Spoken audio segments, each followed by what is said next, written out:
परम शांति। बिना कर्म बंधन के भूत भी परेशान नहीं कर सकते। भूत बनते कौन हैं? जो इंसान मर जाते हैं, जिनकी आत्मा शरीर छोड़ देती है। शरीर नहीं रहा लेकिन आत्मा तो है, तो वही अब भूत है। और वो भूत उन्हीं लोगों को परेशान करते हैं जिनसे उनका कर्म बंधन है। कर्म बंधन यानी किसी से हमारा कुछ कनेक्शन, लेना या देना। हम किसी को दुख देते हैं, सुख देते हैं, किसी से पैसे लिए हैं, किसी को पैसे नहीं दिए, किसी को दुख दिया है, किसी को खुशी दी है, तो उससे उस तरीके का उस रूप में कर्म बंधन बना। मान लीजिए आपका कोई दोस्त है जिससे आपकी बहुत दुश्मनी है, उसने आपसे बहुत पैसे उधार लिए हैं, या उसने आपको बहुत नुकसान पहुंचाया है, या कोई ऐसा रिश्तेदार है जो आपको बिल्कुल पसंद नहीं, जिसने आपको बहुत दुख दिया, आपके मन में उसके लिए नफ़रत है। तो मरने के बाद स्मृति तो रहती है, आत्मा कुछ भी भूलती नहीं है। आत्मा की सारी स्मृतियाँ, यादें रहती हैं।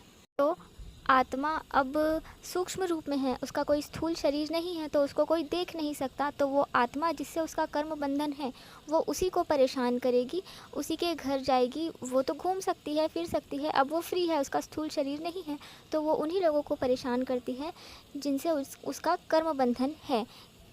जिनसे उस आत्मा का कर्म बंधन नहीं है, कोई कनेक्शन नहीं है, ऐसी आत्मा दूसरे लोगों को परेशान नहीं करती जिससे उसका कर्म बंधन नहीं है। हमारे इससे पहले भी कई जन्म हो चुके हैं, तो उन जन्मों में हमारा जिससे जिससे जैसा संबंध रहा, जिससे कर्म बंधन रहा, तो ऐसी आत्माएं जिनका भी जन्म धरती पर पुनर्जन्म नहीं हुआ है, वो सूक्ष्म रूप में हैं, तो उनकी सारी यादें, स्मृतियाँ हैं। लेकिन आपका जन्म हो चुका है, तो जन्म लेने के बाद आत्मा की स्मृति मिट जाती है, तो आपको तो याद नहीं कि आपका किससे कर्म बंधन था। लेकिन जो सूक्ष्म रूप में आत्मा है, जिसका अभी जन्म नहीं हुआ है, वो सूक्ष्म रूप में है, उसको सब याद है। तो इसलिए ऐसी आत्माएं परेशान करती हैं आपको। लेकिन कोई भी आत्मा ऐसे ही किसी और को परेशान नहीं कर सकती, किसी के शरीर में प्रवेश नहीं कर सकती।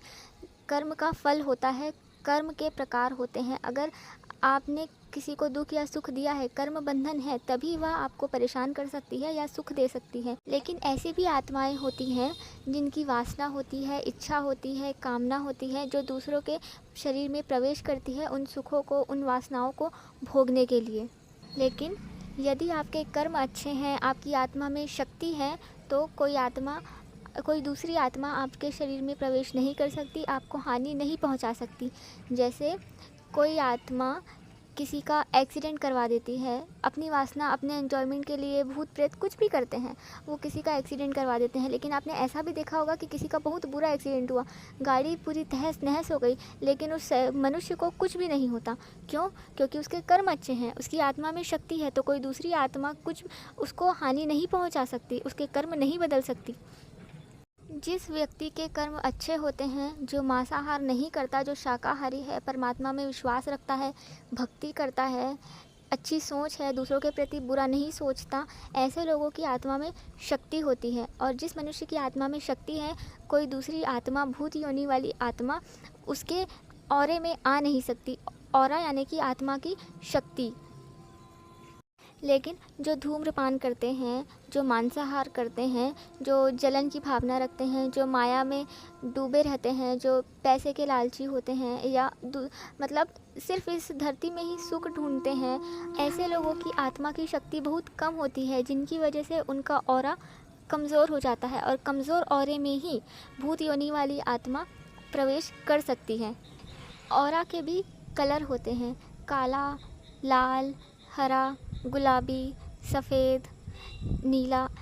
तो लाल और काला ऑरा वाले मनुष्य आत्मा में ही दूसरी आत्माएं प्रवेश करती हैं। काला और लाल ऑरा बहुत कमज़ोर होता है। सबसे शक्तिशाली ऑरा होता है सफ़ेद, उसके बाद होता है हरा। लेकिन ऑरा कैसे बनता है? ऑरा हमारे विचारों से बनता है, अच्छे या बुरे, और बहुत वजह होते हैं। तो ऑरा कैसे बनता है, किस तरीके से ऑरा शक्तिशाली होता है, उस पर हम दूसरी एक वीडियो बनाएंगे, क्योंकि ये विस्तार से चर्चा करने वाली बात है। धन्यवाद। परम शांति, परम ज्ञान दादाजी से।